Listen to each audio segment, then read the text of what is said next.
peux appuyer, tu peux avancer un petit peu. Alors pour zoomer, tu peux te mettre comme ça, tu vois, tu zoomes un petit peu. Donc, là on est sur le premier, sur le rectangle. Il y a plusieurs méthodes. Et les garçons, vous écoutez, il y a plusieurs méthodes pour tracer le rectangle.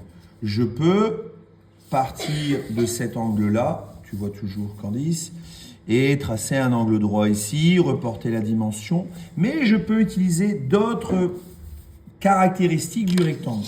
Je sais qu'un rectangle, c'est un quadrilatère dont les côtés opposés sont parallèles. Donc je me mets sur AB. J'utilise le système du curseur pour tracer des droites parallèles. Je trace un segment, pas une droite parallèle, mais un segment parallèle à AB qui commence par D. Là, je suis bien sur D. Je trace. Voilà. Et je peux faire la même chose dans l'autre sens, comme ça, avec le curseur, je glisse. Mais je peux également utiliser, en fait, il n'y a pas une méthode, il y a plusieurs méthodes. Je peux utiliser une autre propriété qui me dit que les côtés opposés sont parallèles, mais sont aussi égaux. Donc là, je prends la distance du segment AB que je reporte ici. D'accord? Et j'obtiens mon point D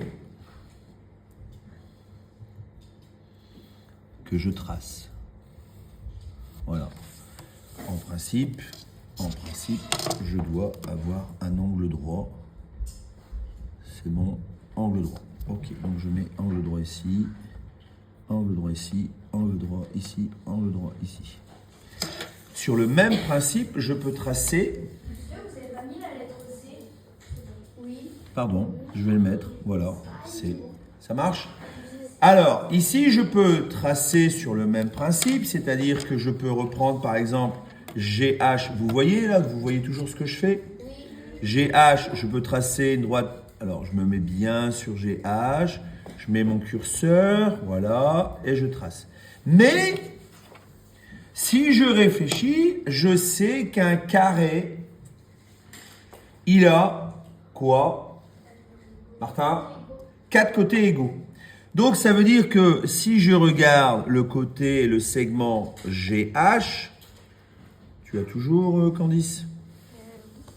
Oui. Si je prends le segment GH, tiens, GH et GF, c'est la même chose. C'est-à-dire que le point G, il a la même distance de H et de F. Eh bien, si je garde ce même écartement et que je me mets sur F, je trace un arc de cercle. Tous les points que j'ai tracés là sont à la même distance de F. Et maintenant, je vais prendre le point H et je trace des points qui sont à la même distance.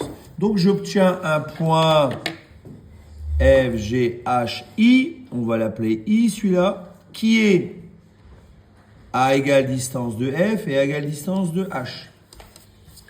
Je trace H, I.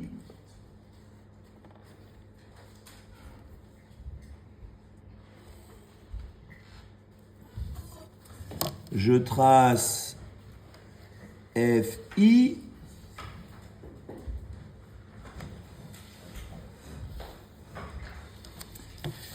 Et je pense, puisque on a identique, identique, identique, identique, et qu'en plus, j'ai un angle droit, j'ai donc un carré. Comment je fais pour tracer le losange? Eh bien, je fais exactement la même chose.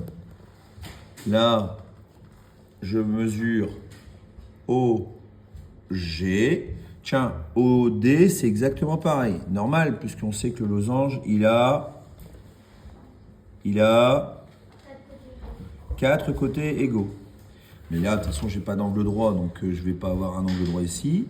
Je reporte Et je me retrouve à obtenir. Tu es toujours en train de filmer, Oui. Candice? Ça va, c'est pas trop long? Non, c'est bon. Je trace et j'obtiens donc un losange. Tout ça pour vous dire qu'il n'y a pas qu'une seule méthode. On va mettre comme ça pour que tu vois bien. Voilà. Il n'y a pas qu'une seule méthode pour tracer ou prolonger en tout cas pour obtenir un carré et un rectangle et un losange. C'est bon?